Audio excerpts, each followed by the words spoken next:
First, for our first speaker, the title is Living in the Moment. So if you'd like to write down her speech title. Our first speaker is beginning her pathways journey. So Janya is here to give her icebreaker again. She believes in living in the moment, but she learned it the hard way. Let's find out how. Please welcome Sojanya Atmakuri.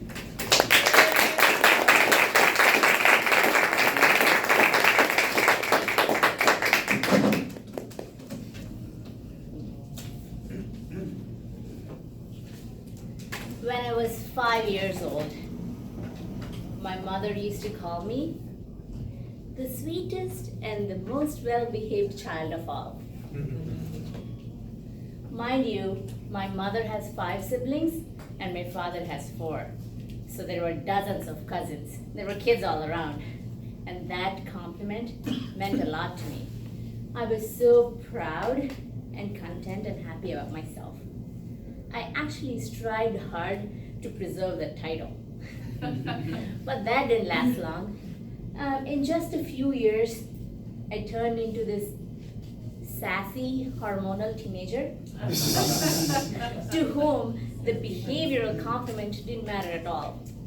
All I was worried about was how good my hair, my skin, and my nails looked. That's all mattered to me. And the only compliment that I was looking forward to was my girlfriends telling me how beautiful I was.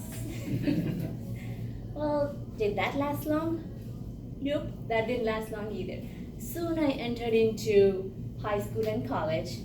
I realized I had to work really hard to achieve that top rank that I longed for.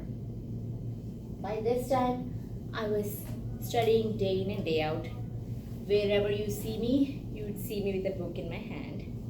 And with the dark circles under my eyes and falling hair due to lack of sleep, I wasn't much of a pretty girl at that time. But I did achieve my goal of being in that top position. Was I happy? Did I stop there? Nope, not there. I entered workforce. I landed in this IT industry. As you all know, it's a cutthroat competition in IT industry. I saw where I was. I didn't like it. I was pushing myself again to go to that next level, to meet that next promotion. When I finally thought I settled into my senior manager position in IT industry, I thought I can take a break, I can take a pause. But then I became parent. I have my 5-year-old now, and before I know it, I'm looking at my daughter and I'm saying, "You're the sweetest and most well-behaved child of all." And I'm sure tomorrow I'll say, "You have to do very good in your school," and then I'll push her to say, "You have to do very good in your college, then you have to raise my grandkids well." Fellow Toastmasters and guests, this constant need for improvement, or should I say, this constant greed for improvement has left me with one dreadful and ugly 6-letter word. Can anybody guess what that is? Tired. Tired. It is S-T-R-E-S-S. Stress. I was stressed all the time. It's good that I'm pushing myself. It's good that I'm going to the next level, but at what cost? I'm always stressed. Turns out, I'm not the only culprit who has fallen for this trap. According to CDC and Mayo Clinic, there are thousands of young adults and individuals who are under constant stress. You will not believe me if I say stress has adverse effects, not just on your body, on your mind as well. It could be anywhere from minor headaches all the way to cardiovascular diseases. And on your mind, it could be anywhere from being grouchy, angry all the time, all the way to depression and even suicidal thoughts. this is not something to be looked at in a very small fashion. We have a bigger problem on our hands.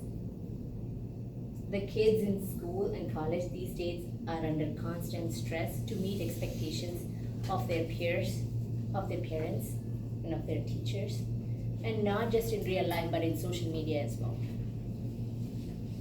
How do we manage the stress? Do we just sit back, relax, and not achieve our goals? Well, that doesn't work either. How do we manage stress? What did I do to manage stress? The first and foremost thing is to identify the symptoms. See how you're doing. Is there lack of sleep? Are you in bad mood all the time? Are you feeling depressed? And once you note your symptoms, we have to open up either to a loved one or your physician. And then try relaxing techniques. For me personally, yoga and meditation has helped to relax and calm down.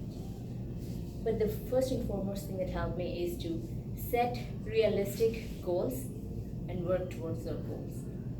Have priorities and work towards one goal at a time.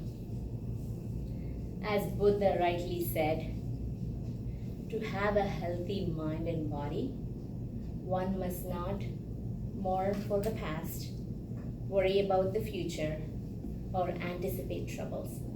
You must just simply, live in the moment, wisely and earnestly.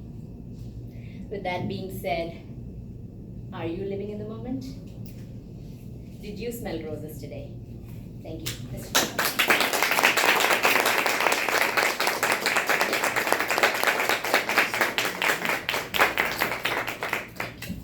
For our timer, if we can have 1 minute on the